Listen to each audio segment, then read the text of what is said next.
Seguro que conocen gente que ha tenido sufrir algún tipo de implante porque ha tenido una rotura de pierna o bien un problema con cadera, que suele ocurrir mucho en la gente mayor. Y para solucionar esos problemas, desde hace mucho tiempo se utilizan implantes. En primer lugar, se utilizaban implantes incluso de la propia persona. Digamos, algún trozo que no fuese muy necesario de los huesos, de los cartílagos de la misma persona, e insertado en otra parte. Pero lógicamente eso da muchos problemas de infecciones, etc.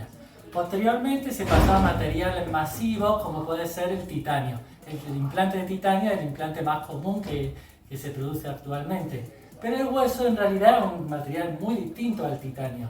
El hueso es un material que tiene una organización en muchos niveles que parte desde una parte más amplia de unas estructuras que se llaman osteones, en donde se encuentran unas células que se llaman osteocitos. Pero bajando a la parte más básica, el hueso está principalmente formado por dos componentes. Una es el colágeno, que es una proteína que tiene una estructura muy firme, y por otra parte, en los huecos entre el colágeno se sitúa la hidroxiapatita, un material inorgánico, ¿de acuerdo? El material del hueso se encuentra continuamente formándose y disolviéndose, digamos, o absorbiéndose por parte de dos células particulares. Los osteoblastos, que son los que se ocupan de la formación del hueso, y los osteoclastos, que se ocupan de la resorción, de la absorción del hueso.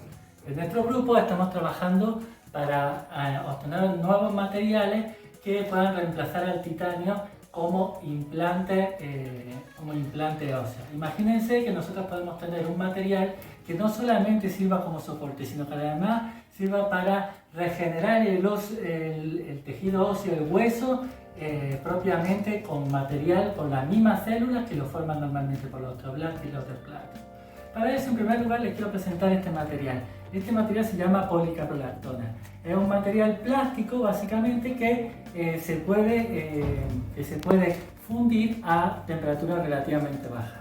Fíjense que tengo aquí simplemente un agua caliente, esta a temperatura de mate en realidad, pero este material ya a 60 grados empieza a fundirse. Voy a echar una buena cantidad, ¿de acuerdo? Vamos a agitarlo un poco, a ver si consigo, o si no, ahí ya empieza a disolverse.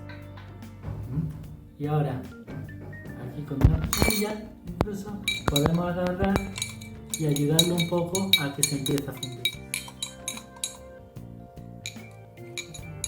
Bueno, ha tardado un poquito más de lo que pensamos, pero fíjense cómo se han puesto transparentes las bolitas, ¿ven? Y ahora, si yo las saco, esto ya es maleable. Quemó un poco. ¿Ven? Entonces a esto se le puede dar forma.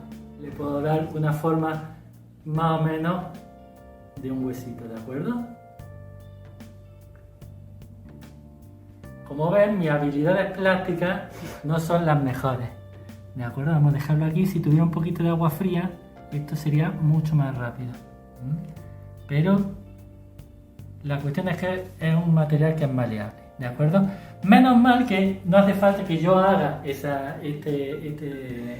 diseño, digamos, sino que yo puedo agarrar un diseño por ordenador, incluso utilizar una tomografía del paciente y en base a eso utilizar una impresión 3D para fabricar este material, ¿de acuerdo?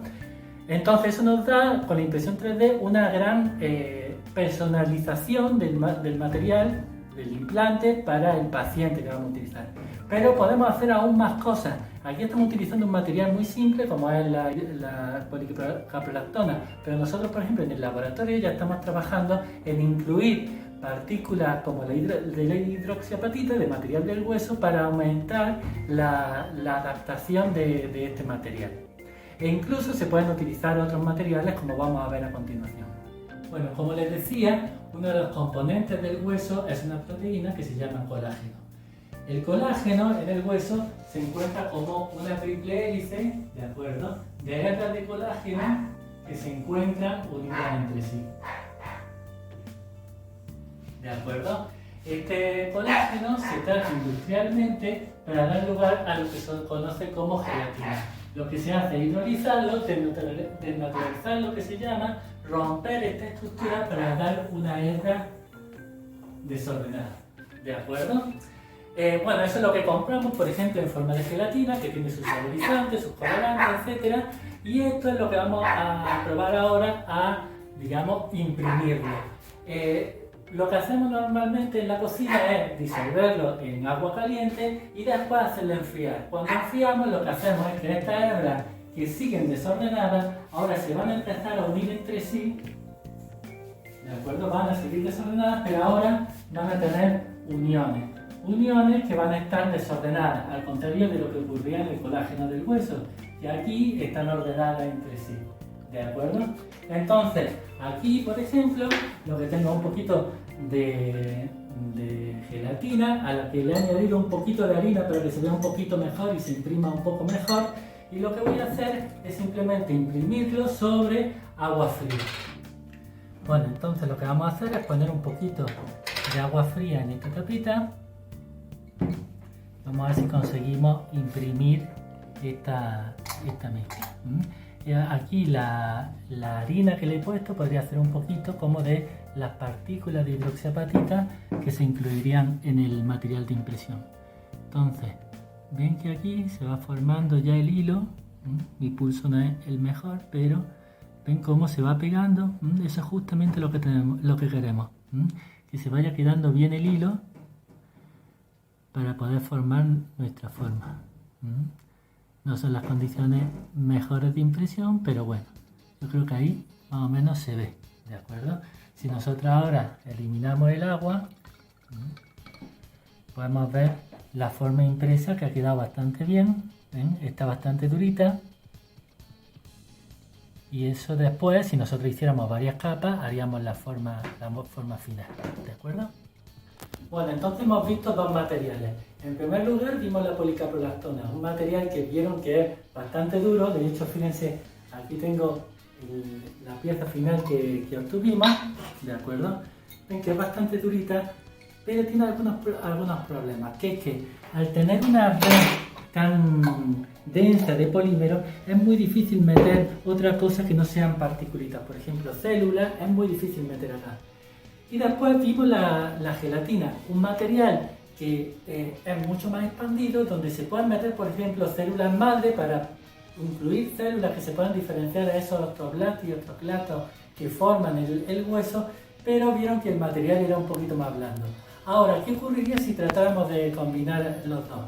Una idea, por ejemplo, sería agarrar la pieza de policaprolactona, embadurnarla en la gelatina, ¿de acuerdo? Y después agarrar y simplemente endurecerla en nuestra agua fría. Entonces, si nosotros, por ejemplo, hubiéramos incluido aquí células, ¿de acuerdo? Tendríamos una pieza donde tendríamos las características duras de la policaprolactona y al mismo tiempo la capacidad de incorporar células de la gelatina. Voy a agitarlo un poquito y a ver si más o menos salió. A ver. Bueno, para las condiciones que está hecho creo que no está mal. Vemos que está bastante pegadito, ¿de acuerdo? Y que tendría unas buenas características para incorporar aquí las células. Bueno, espero que les haya gustado estos pequeños experimentos que hemos realizado y bueno, si tienen alguna consulta me la pueden realizar ahora, que estoy a su disposición. Un saludo.